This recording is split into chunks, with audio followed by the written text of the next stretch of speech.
ये कहानी छतरपुर नाम के एक छोटे से गांव की है, जहां चारों तरफ हरियाली ही हरियाली थी। इसी गांव में संजय नाम का एक किसान रहता था, जो स्वभाव से बहुत मेहनती, खुशमिजाज और मददगार था। संजय के परिवार में संजय के साथ उसकी धर्म पत्नी सरला रहती थी, जो संजय की हर काम में मदद करती थी। संजय के पास गांव में 2 बीघा जमीन थी, जहां पर वो खेती करके अपने घर का खर्च चलाता और बचे हुए पैसों से लोगों की मदद भी करता था। वहीं दूसरी तरफ संजय के बगल में उसका आलसी पड़ोसी रंजन रहता था, जिसे संजय पड़ोसी से बढ़कर अपना मित्र मानता था। परंतु रंजन का स्वभाव संजय से बिल्कुल विपरीत था। उसमें कूट कूट के आलसपन भरा था और उसे गांव में घूम घूम कर लोगों के साथ गपशप करना पसंद था। जहां संजय के पास गांव में 2 बीघा जमीन थी, वहीं दूसरी तरफ रंजन के पास बस एक छोटी सी जमीन थी, जिस कारण वो संजय से और जलता था। संजय उसकी हर काम में मदद करता था, परंतु वो बस उसके मित्रता का फायदा उठाता और उससे अपने काम करवा लिया करता था। रंजन की धर्मपत्नी का नाम कमला था, जो बहुत लालची स्वभाव की थी।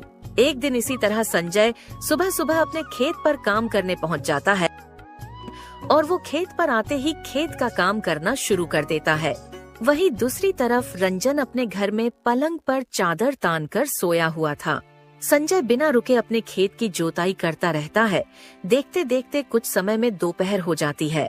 दोपहर होते ही सरला ठीक समय पर संजय का खाना लेकर आती है और उसे आवाज लगाकर खाना खाने बुलाती है। सुनते हो जी, आ जाइए खाना खाने। सरला की आवाज सुनकर संजय को समझ आता है कि दोपहर हो चुकी है। अरे क्या बात है, आज कुछ ज्यादा ही जल्दी दोपहर हो गई। चलो अब सरला आ गई है तो खाना खाकर थोड़ी देर आराम कर लिया जाए। फिर क्या था, संजय सरला के साथ एक पेड़ के नीचे बैठकर खाना खाने लगता है। इधर संजय तपती धूप में खेतों में कड़ी मेहनत कर रहा था, वहीं रंजय अभी तक सोया हुआ था। उसे सोते हुए देख कमला उसे उठाने आती है। अब उठ भी जाओ, कितना सोओगे? जरा बाहर जाकर भी देख लो, सूरज सर पर आ गया है। कमला के इतने जोर से चिल्लाने के कारण रंजन उठकर बैठ जाता है। क्या हो गया भाग्यवान, क्यों चिल्ला रही हो? सोया था मर थोड़ी गया था। और कितना सोओगे? कभी तो जल्दी उठकर खेतों पर जाकर काम भी कर लिया करो। वो खेत अपने आप फसल नहीं दे देंगे तुम्हें। अरे आज बहुत तीखी धूप है, आज तो मैं नहीं जा रहा हूँ खेत पर काम करने। बस तुम ऐसे ही बहाने मारते रहो और बाद में जाकर संजय भाई के सामने पैसे मांगना। अरे तुम उसकी फिक्र छोड़ दो। संजय एक नंबर का मूर्ख आदमी है, किसी की भी बिना सोचे समझे मदद कर देता है। और तो और वो मेरा बहुत अच्छा मित्र है, मेरी तो ऐसे भी बहुत मदद कर देगा। और आज के जमाने में मेहनत से कुछ नहीं मिलता है, दिमाग लगाओ तो ज्यादा फायदा होता है। इसी तरह कमला के ताने सुनकर रंजन फिर से सो जाता है। देखते देखते शाम हो जाती है। तभी गांव के मुखिया का बेटा राजू दौड़ता हुआ संजय के घर पर आता है और संजय से बोलता है, काका, दादी की तबीयत अचानक बहुत खराब हो गई है, वो आपको बुला रही है, जल्दी चलिए। दादी की खबर सुनकर संजय फौरन राजू के साथ दादी की तबीयत देखने भागता है। दादी का नाम सीमा देवी है। पूरे गांव में दादी का वैसे तो कोई अपना नहीं था, पर संजय दादी का पूरा खर्च उठाता और देखभाल करता। क्या हुआ दादी, अचानक क्या हो गया आपको? राजू जा फटाफट से डॉक्टर काका को लेके आ जा। संजय के कहते ही राजू डॉक्टर को लेने चला जाता है। बोलो दादी, राजू बोल रहा था कि आप मुझे बुला रहे थे, कुछ काम है तो बोलो। कुछ नहीं संजय बेटा, पता नहीं अचानक मुझे बेचैनी लगने लगी तो मुझे लगा मेरा अंतिम समय आ गया है, तो सोचा तुम्हें एक बार देख लूं तो मैं चैन से जा सकती हूँ। नहीं दादी, ऐसा मत बोलो, अभी तो आपको और जीना है। इसलिए दादी मैं आपको कब से बोल रहा हूँ, मेरे साथ चलकर रहिए ताकि सरला आपकी हमेशा देखभाल कर सके। नहीं बेटा, तुम तो जानते हो मेरी पूरी जिंदगी इस घर में गुजरी है और अब अपने अंतिम समय में मैं इसको छोड़कर नहीं जा सकती। इसलिए मैं चाहती हूँ कि मेरे जिंदगी की आखिर सांस इसी घर में निकले। दादी की ऐसी बातें सुनकर संजय बहुत भावुक हो जाता है। तभी पीछे से डॉक्टर आ जाता है और दादी की तबीयत देखने लगता है। क्या हुआ डॉक्टर साहब, दादी को क्या हुआ है? सब ठीक तो है ना? हाँ संजय, सब ठीक है, बस अब उम्र थोड़ी ज्यादा हो चुकी है तो बस इसीलिए ऐसा होता रहता है। पर अब इनका थोड़ा ज्यादा ध्यान रखना होगा, हो सके तो इनके साथ हमेशा किसी न किसी को रहना चाहिए। ठीक है डॉक्टर साहब, अब से मैं इनका ज्यादा ध्यान रखूंगा। बाकी सब ठीक तो है ना? कोई परेशानी की बात तो नहीं है ना? हाँ संजय, बाकी इनकी तबीयत ठीक है और मैंने कुछ दवाई लिख दी है। समय समय पर इनको देते रहना और अब से थोड़ा ज्यादा ध्यान देना। डॉक्टर दादी की तबीयत देखने के बाद वहाँ से चला जाता है। सुना ना दादी, डॉक्टर साहब ने बोला कि अब से आपकी ज्यादा देखभाल करनी होगी और वो सिर्फ आपके पास रहकर ही हो सकेगा। हाँ बेटा, पर मुझे अब ठीक लग रहा है। तुम्हें मेरी ज्यादा चिंता करने की जरूरत नहीं है। नहीं दादी, अब से मैं और सरला हमेशा आपके पास रहेंगे। अगर आप हमारे साथ हमारे यहाँ नहीं आ सकती तो क्या हुआ, हम तो आपके पास रह सकते हैं ना। मैं कल ही मेरा और सरला का सामान लेकर यहाँ आ जाऊंगा। ठीक है बेटा, जैसा तुमको सही लगे। राजू बेटा, हो सके तो तुम दादी के पास थोड़ी देर रुको। मैं अभी जाकर सरला को यहाँ भेज देता हूँ ताकि आज रात वो दादी के साथ रुक सके। फिर क्या था, संजय राजू को दादी के पास रहने को कहकर वहाँ से अपने घर चला जाता है। संजय फटाफट से अपने घर पहुँच जाता है और उसे देखकर सरला पूछती है, क्या हुआ जी, अब कैसी है दादी की तबीयत? सरला, दादी की तबीयत फिलहाल तो ठीक है, पर डॉक्टर साहब ने बोला कि अब हमें उनकी थोड़ी ज्यादा देखभाल करनी होगी। इसलिए अब से हम ये घर छोड़कर दादी के घर पर रहेंगे ताकि हम उनके पास हमेशा रह सके। ये तो बहुत अच्छा रहेगा। इससे हम में से कोई ना कोई हमेशा उनके आसपास रहेगा तो हम उनका ज्यादा ध्यान रख सकेंगे। सरला, तुम्हें आज रात दादी के पास रुकना होगा। मैं कल अपने साथ हमारे काम लायक सामान लेकर वहाँ आ जाऊंगा। संजय से बात करने के बाद सरला दादी के घर के लिए निकल जाती है।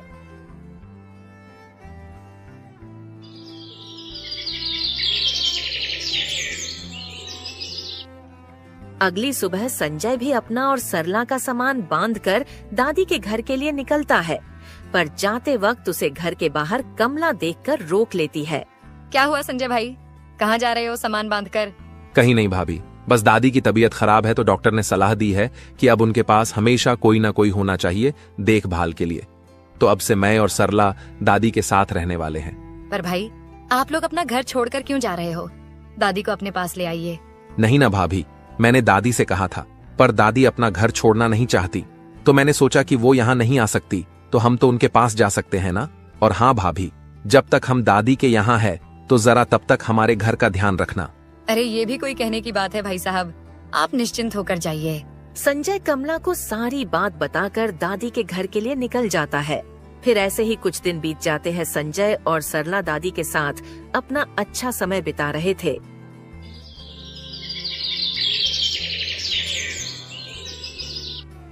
तभी अचानक एक दिन दादी की तबीयत बहुत खराब हो जाती है और उस समय पर संजय खेत पर गया होता है तो दादी सरला को आवाज देकर बुलाती है। सरला बेटी, ओ सरला बेटी, जरा यहाँ आना, एक बहुत जरूरी बात करनी है। दादी की आवाज सुनकर सरला दौड़ते दौड़ते आती है। हाँ दादी, बोलिए, क्या हुआ? आपको कुछ चाहिए क्या? नहीं बेटी, मुझे कुछ नहीं चाहिए, पर मुझे लग रहा है अब मेरे जाने का समय हो गया है। तुम जरा जल्दी से संजय को बुला दो, मुझे उससे कुछ बात करनी है। हाँ दादी, मैं अभी उन्हें बुलवा देती हूँ, आप निश्चिंत रहिए। सरला तुरंत घर के बाहर की तरफ चली जाती है ताकि वो संजय को बुला सके। पर जैसे ही सरला घर के बाहर आई तो उसने देखा वहाँ से राजू गुजर रहा होता है, तो वो फौरन आवाज लगाकर बोलती है, राजू बेटा, जरा जल्दी से जाकर संजय काका को बुला लाओ और उनसे बोलना दादी ने बुलाया है। सरला की बात सुनकर राजू तुरंत वहाँ से संजय को बुलाने चला जाता है। थोड़ी देर में राजू संजय के खेत के पास पहुँच जाता है। काका जल्दी चलिए, दादी ने आपको बुलाया है। क्या हुआ राजू बेटा, कुछ हुआ है क्या? ये तो पता नहीं काका, पर मैं जब दादी के घर के बाहर से गुजर रहा था तभी सरला काकी ने मुझे आवाज देकर कहा, संजय काका को बुला लाओ और बोलना दादी ने बुलाया है। अच्छा ठीक है, तो राजू बेटा तुम भी मेरे साथ चलो। क्या पता डॉक्टर साहब को बुलाना पड़ा तो तुम वहीं से चले जाना। संजय अपना सब काम छोड़कर राजू को अपने साथ लेकर दादी के घर की ओर चल देता है। कुछ देर में संजय दादी के घर पहुंचकर दादी से बोलता है, क्या हुआ दादी, आपने मुझे बुलाया? बोलिए, मुझसे कुछ काम था क्या? हाँ बेटा, मुझे ऐसा लग रहा है कि मेरा अंतिम समय आ गया है, तो मुझे तुझे कुछ बताना था जो मैंने आज तक किसी को नहीं बताया है। नहीं दादी, ऐसा मत बोलिए, अभी तो आपको और जीना है। दादी की ऐसी बातें सुनकर संजय फौरन राजू को डॉक्टर साहब को जाकर लेकर आने बोलता है। राजू बेटा जल्दी से जाओ और डॉक्टर काका को लेकर आओ। नहीं बेटा, अब इसकी कोई जरूरत नहीं है। मुझे तुम्हें मेरे पुश्तैनी खजाने के बारे में बताना है। दादी आप पहले ठीक हो जाओ, बाद में इस खजाने के बारे में बता देना। राजू बेटा जल्दी से डॉक्टर काका को लेकर आओ। राजू वहाँ से फौरन डॉक्टर काका को बुलाने के लिए निकल जाता है। संजय बेटा, अब डॉक्टर को बुलाकर कोई फायदा नहीं है। तुम बस मेरी ये बात अच्छे से सुन लो। मेरे घर के बाहर जो पेड़ है, अगर तुम वहां खुदाई करोगे तो तुम्हें वहां एक जादुई संदूक मिलेगा। इस जादुई संदूक की खासियत है कि तुम इसमें जो भी चीज डालोगे वो कई गुना हो जाएगी, पर इसका इस्तेमाल जितना हो सके सुबह के समय पर करना, तुम्हें इसके जादू का असली असर दिखाई देगा। पर बेटा, एक बात याद रखना कि इस संदूक का कभी भी गलत इस्तेमाल ना तो करना और ना ही होने देना। अगर इसका गलत इस्तेमाल हुआ तो समझो इस्तेमाल करने वाला बर्बाद हो जाएगा। इस जादुई संदूक की एक खास बात ये भी है कि ये इसका इस्तेमाल करने वाले का इरादा भांप लेती है कि इसका इस्तेमाल सही काम के लिए हो रहा है या गलत। हाँ दादी, मैं समझ गया, परंतु मुझे नहीं जरूरत है जादुई संदूक की, क्योंकि मैं नहीं चाहता कि मैं उस संदूक के लालच में फंस जाऊं और अपनी जिंदगी बर्बाद कर लूं। नहीं बेटा, मुझे ऐसा नहीं लगता है, क्योंकि पूरे गांव में बस एक तुम ही ऐसे हो जो कभी अपनी नहीं सोचते हो। तो मेरे हिसाब से तो ये संदूक सिर्फ और सिर्फ तुम्हारे पास होना चाहिए। पर दादी, कहीं मैं इस जादुई संदूक के लालच में आकर कुछ गलत कर बैठा तो तुम इस संदूक को अभी मत निकालो। तुम्हें जब सही लगे कि उसकी जरूरत है तो तुम उस वक्त इसे निकालकर इसका इस्तेमाल भलाई के लिए कर लेना। और हाँ, अगर तुम्हें लगे कि इसका गलत इस्तेमाल हो रहा है तो इसे फिर से लाकर वहीं जमीन में गाड़ देना। ठीक है दादी, जब मुझे लगेगा कि इसकी जरूरत है तो मैं इसको जमीन से निकाल लूंगा। संजय से बात करते करते अचानक दादी की आंखें बंद हो जाती है। दादी, क्या हुआ दादी? आंखें खोलो दादी, कुछ तो बोलो दादी। पीछे से डॉक्टर आ जाता है और दादी की नब्ज जांचने लगता है। संजय भाई, दादी अब नहीं रही। डॉक्टर की ये बात सुनकर संजय और सरला रोने लगते हैं।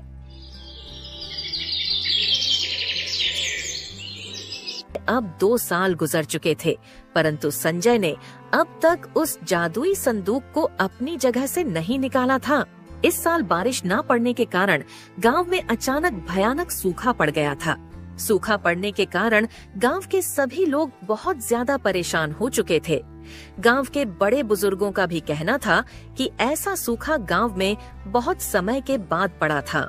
इसी बीच संजय के घर पर गांव के मुखिया का बेटा राजू आता है।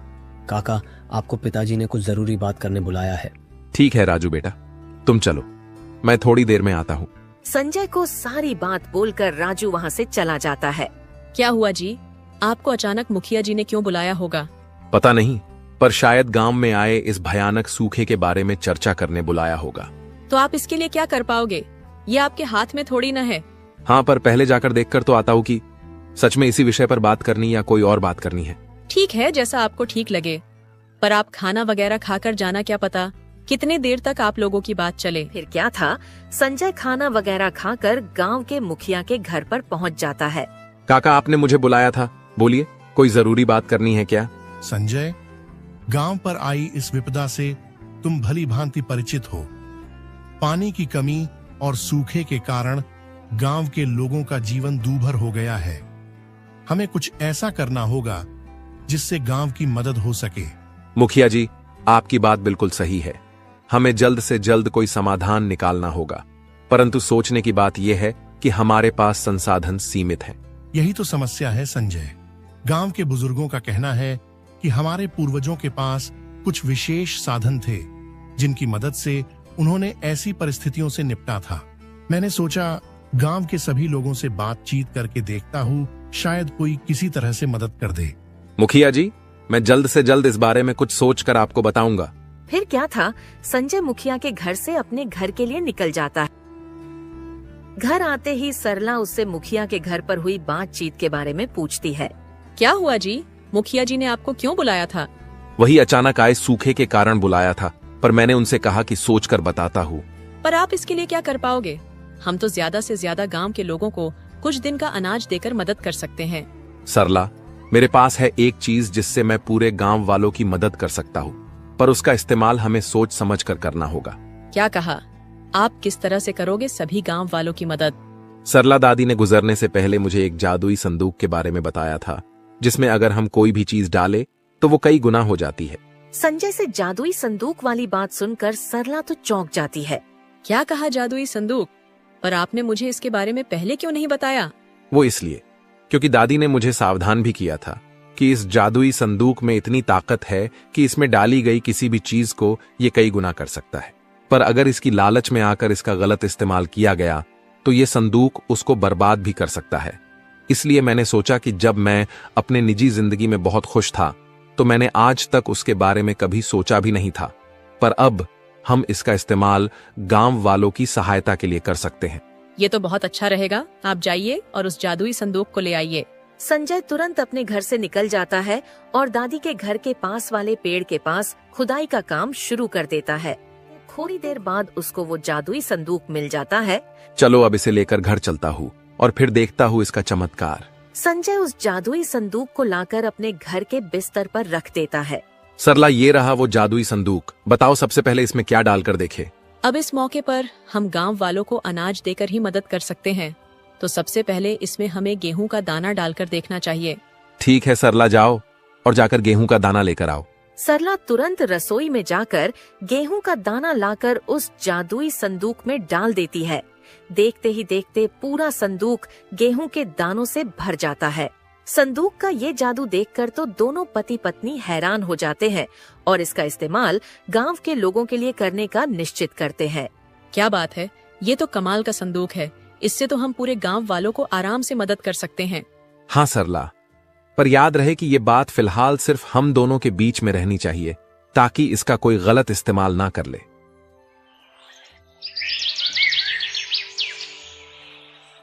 देखते देखते शाम हो जाती है और दोनों पति पत्नी जादुई संदूक से बहुत सारे अनाज की बोरियां भरकर तैयार कर लेते हैं। अब हमें ये काम रोकना होगा, क्योंकि दादी ने कहा था कि इसका असली जादू सिर्फ सुबह के समय पर दिखाई देगा, और शाम हो चुकी है और मेरे हिसाब से इतनी बोरियां काफी है। अगर लगा तो मुखिया जी को पूछकर और भेज देंगे। अब कल सुबह मैं एक एक करके सारी बोरियां मुखिया काका के घर पर रखाऊंगा, ताकि वो अपने हिसाब से सारे गांव वालों में अनाज बांट दे, ताकि जरूरतमंदों की मदद हो सके। जी, ये अच्छा रहेगा, पर उनको बोल देना कि हो सके तो ये बात किसी को भी ना बताए कि ये अनाज आपने गांव वालों को बांटने के लिए दिया है, वरना लोगों को शंका हो सकती है कि इतने भयानक सूखे में भी आप अनाज का दान कैसे कर रहे हो। हाँ सरला, मैं ये बात तो मुखिया जी को जरूर से बोल दूंगा।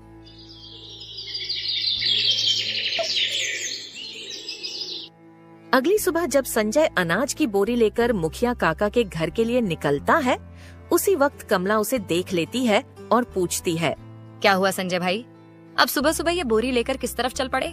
कमला का ये सवाल सुनकर संजय थोड़ा हिचकिचा जाता है और सोचने लगता है, अगर मैंने कमला भाभी को बता दिया कि मैं अनाज की बोरी लेकर जा रहा हूँ और वो भी मुखिया जी को देने, ताकि वो जरूरतमंदों को दे सके, तो वो पक्का इस बात तो रंजन को बता देंगी, और अगर ये बात फैल गई तो जादुई संदूक को चुराने का खतरा हो सकता है। अभी के लिए भाभी को झूठ बोल देता हूँ। कहीं नहीं भाभी, मुखिया जी से कुछ अनाज लिया था तो बस वही लौटाने जा रहा हूँ। कमला को संजय की बातों में झूठ दिखाई देता है तो वो मन ही मन सोचने लगती है, संजय भाई और उधार, ये बात कुछ हजम नहीं हुई, और तो और ऐसा भयानक सूखे में वो अनाज वापस करेंगे, ये बात भी हजम नहीं हुई। कुछ तो गड़बड़ है। चलो अभी के लिए इन्हें जाने देती हूँ। अच्छा ठीक है भाई साहब, आप मुखिया जी को ये दे आइए, तब तक मैं भी अपने उनको उठा दूं, वरना सोते ही रहेंगे। ठीक है भाभी, तो मैं चलता हूँ। इतना बोलकर संजय अपने अनाज की बोरी उठाकर चल पड़ता है। संजय के जाने के बाद कमला तुरंत घर के अंदर जाकर रंजन को उठाने लगती है। उठिए जी, कितना सोओगे? बाहर जाकर देखो, ऐसे भयानक सूखे में भी संजय भाई अनाज की बोरी मुखिया को देने जा रहे हैं। कमला के इतना जोर से चिल्लाने के कारण रंजन उठकर बैठ जाता है। अब क्या आफत आन पड़ी जो तुम इतना चिल्ला रही हो? अरे संजय भाई को मैंने देखा कि वो एक बोरी लेकर मुखिया के यहाँ गए हैं। हाँ, तो उसमें इतना चौंकने वाली क्या बात है? एक बोरी मुखिया को दे दी तो क्या हो गया? तुम्हें कुछ समझता भी है या नहीं? ऐसे भयानक सूखे में कौन अपने घर का अनाज किसी को देता है? तुम्हें कैसे पता कि उसमें अनाज है? संजय भाई जब बोरी लेकर जा रहे तो मैंने उनसे पूछा था। तुम्हें पता है उन्होंने क्या कहा था? उन्होंने कहा, पिछले महीने मुखिया काका से अनाज उधार लिया था, वो वापस करने जा रहा हूँ। क्या कहा, उधार? और वो भी संजय? फिर तो पक्का कुछ ना कुछ तो गड़बड़ है। इसलिए तो बोल रही हूँ, उठो और एक बार जाकर देखो चक्कर क्या है। ठीक है, मैं अभी पता लगा कर आता हूँ कि चक्कर क्या है। रंजन जैसे ही बाहर आता है तभी वो देखता है कि संजय फिर एक बोरी लेकर जा रहा है। अब उसे पक्का कुछ गड़बड़ लगती है। रंजन भी संजय का पीछा करने लगता है। पीछा करते करते वो देखता है संजय फिर से मुखिया के घर की तरफ जा रहा है। अब तो पक्का कुछ गड़बड़ है, ये संजय 2 बोरी अनाज का ऐसे ही थोड़ी दे देगा मुखिया को। मुझे पता लगाना होगा कि बात क्या है। एक काम करूंगा, आज मैं भी जाकर संजय से कुछ अनाज मांग लूंगा, तब देखता हूँ वो क्या बोलता है। यहाँ रंजन गड़बड़ ढूंढ रहा था और वहीं संजय एक एक करके सारी बोरियां ले जाकर मुखिया के घर पर रख देता है। इतनी सारी गोनी को देखकर मुखिया पूछता है, इतनी सारी बोरियां किस चीज की है संजय बेटा? काका, इन सारी बोरियों में अनाज है जो मैं आपको दे रहा हूँ ताकि आप गांव में जिसको भी अनाज की जरूरत है उसे दे सके। बेटा, पर इतनी सारी अनाज की बोरियां तुम कहाँ से लेकर आए हो? काका, ये सारी मेरे घर की बोरियां हैं। अब ऐसी आपदा में ये सब काम नहीं आएंगे तो कब आएंगे? पर काका, एक बात का ध्यान रखना कि ये सारी बात आप किसी को भी नहीं बताना। ठीक है बेटा, मैं ये बात किसी को नहीं बताऊंगा। और हाँ बेटा, इतना सब करने के लिए भगवान तुम्हें सदा खुश रखे। मुखिया काका, अभी 1-2 बोरियां और है, मैं थोड़ी देर में लेकर आता हूँ। फिर क्या था, संजय बची हुई बोरियां लाने अपने घर के लिए निकल जाता है।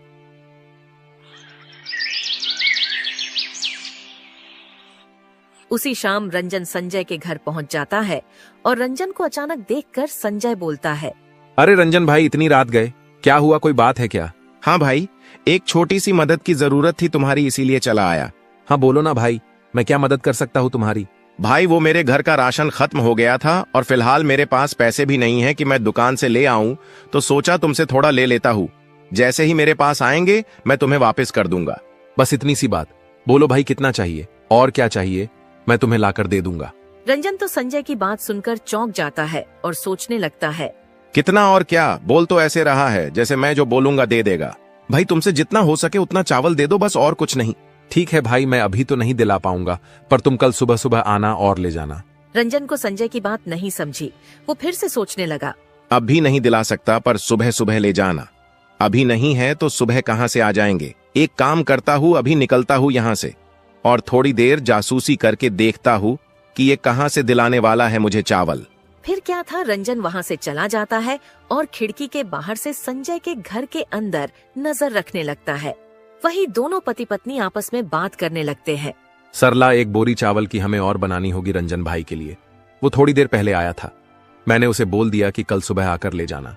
ठीक है जी, अभी तो हम जादुई संदूक का इस्तेमाल नहीं कर सकते, पर कल सुबह सुबह सूरज के उगने के बाद हम जादुई संदूक से रंजन भाई साहब के लिए भी 1 बोरी चावल की बना देंगे।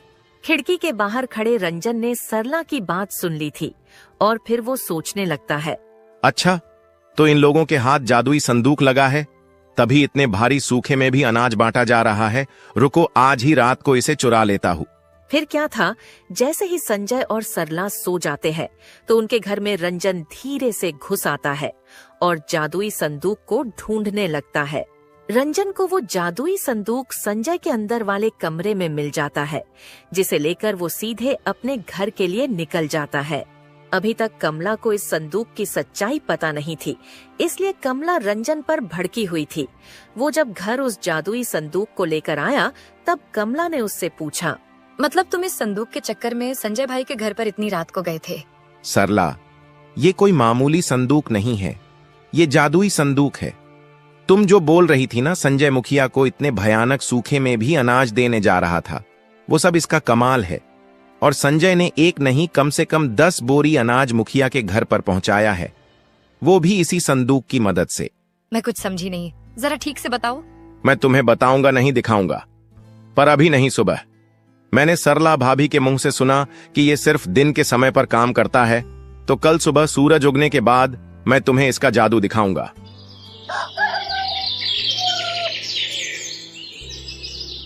अगली सुबह संजय और सरला सुबह उठकर जब संदूक की मदद से रंजन के लिए चावल की बोरी तैयार करने जाते हैं तो देखते हैं कि जादुई संदूक गायब है। ये देखकर दोनों परेशान हो जाते हैं। ये क्या हो गया? कल रात तक तो संदूक यही था। सरला, तुमने कहीं और रख दिया क्या? नहीं जी, मैंने भी कल रात को उसे यही देखा था। मुझे लगता है किसी को जादुई संदूक के बारे में पता चल गया और उसने उसे चुरा लिया। ये तो अनर्थ हो गया सरला। अगर किसी ने उसका गलत इस्तेमाल कर लिया तो उस व्यक्ति पर बहुत बड़ी मुसीबत आ सकती है। हमें पता लगाना होगा कि ये किसने किया और संदूक को वापस जमीन में दबा देना होगा। यहाँ संजय और सरला परेशान थे और वहीं रंजन कमला को जादुई संदूक का जादू दिखाने वाला था। कमला, मुझे पता है कि वो लोग इस जादुई संदूक में अनाज डालते होंगे तो वो कई गुना बढ़ जाता होगा। तुम एक काम करो, मुझे 10 की नोट ला कर दो, मैं उसे डालकर देखता हूँ क्या होता है।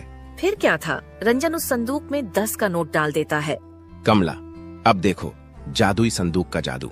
थोड़ी ही देर में संदूक 10 के नोट से भर जाता है, जिसे देखकर दोनों पति पत्नी बहुत खुश होते हैं। क्या बात है, अब तो हम अमीर हो गए, अब पूरा गांव हमसे जलेगा। हाँ कमला, हाँ, अब तो मुझे काम भी नहीं करना पड़ेगा, बस रोज इसमें एक नोट डालो और बहुत सारे नोट निकालो। अभी दोनों खुश हो ही रहे थे कि जादुई संदूक लाल होना शुरू हो जाता है, क्योंकि उसने रंजन के लालच को भांप लिया था। तभी पूरे पैसे में आग लग जाती है। देखते देखते आग पूरे घर में फैल जाती है। आग को देख रंजन और कमला घर के बाहर आ जाते और रोने लगते हैं। वही बगल वाले घर से संजय और सरला भी जादुई संदूक की खोज के लिए बाहर आते और देखते हैं कि रंजन का पूरा घर आग की लपटों से घिर गया है। सरला, मुझे लगता है संदूक पक्का रंजन भाई के घर पर ही है। संजय इतना बोला ही था कि तब तक जादुई संदूक संजय के सामने आ जाता है, जिसे देखकर सरला संजय से कहती है, सुनिए, आप तुरंत जाकर इसे वापस से वही गाड़ आइए जहाँ से आप इसे लाए थे। फिर क्या था, संजय जादुई संदूक को फिर से ले जाकर दादी के घर के पास वाले पेड़ के नीचे गाड़ देता है। दोस्तों, इस कहानी से हमें 2 सीख मिलती है। पहली तो हमें कभी जीवन में लालच नहीं करना चाहिए, और दूसरी, हमें जब तक किसी चीज के बारे में पूरी जानकारी न हो, उस काम को करने से पहले कम से कम 10 बार सोचना चाहिए, क्योंकि अधूरा ज्ञान इंसान का कभी कभी सबसे बड़ा शत्रु साबित होता है।